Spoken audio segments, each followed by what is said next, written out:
super fantastic homestand. Just terrific. The way the guys played the whole time.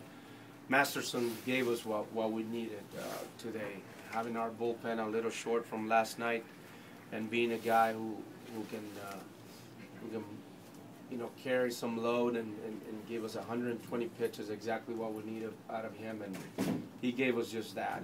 And that's something that we tell these kids once in a while when we take him out of there without 100 pitches.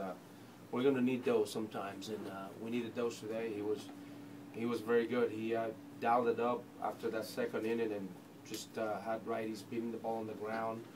Very good stuff. Our bullpen came in and also did their job. Durbin got a huge out on Brandon Inge, and then our offense, can't say enough. Those guys never give up. Good quality of bats against some good arms that they have in the bullpen, and again make things happen today. Orlando Cabrera and Michael Brownlee again got some big hits. And what does it do for this team to get these type of wins back to back to back? It does a lot for their confidence. I mean, winning breeds confidence in any way, but the fact that we've been able to come back in just about every one of this game and play so well in the homestand can only breed more confidence. And we wanted to play good at home, and we did, because West Coast is always tough, and we're going on the road, facing good pitching, but we accomplished what we wanted to do at home. So let's go to the West Coast and battle over there. Can you talk about the spreading out this division a little bit more? I mean, 6 wins against 2 divisional opponents is big. Well, that's very important because those games obviously they count for us very good. And last year we struggled with a couple of teams in our division. We played okay against these guys, 500. And we played good against Kansas City, but Minnesota and the White Sox got the best out of us. And it's always good to play this way against our division. And it's a long way to go.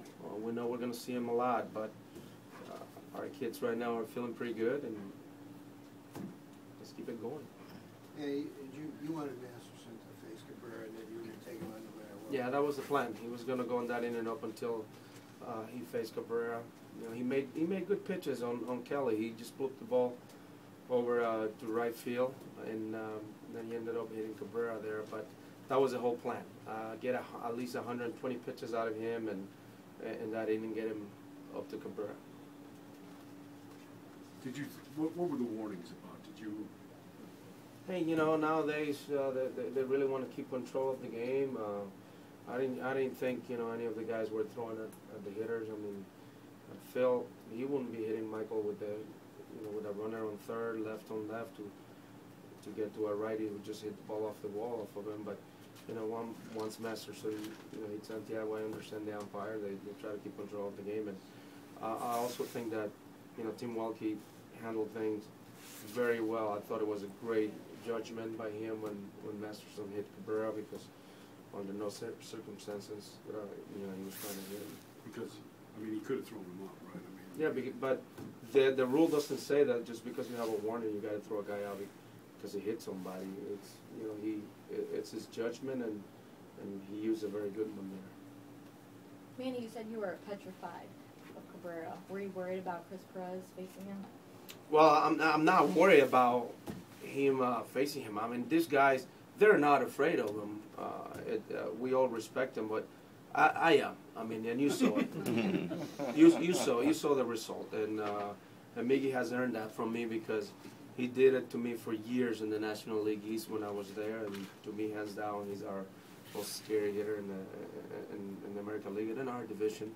And that situation, I would prefer having the bottom on the top of the order that we wouldn't gotten to him, But the walk to Santiago made things interesting, and Chris got the best out of Bush, which is the guy that I'd rather face.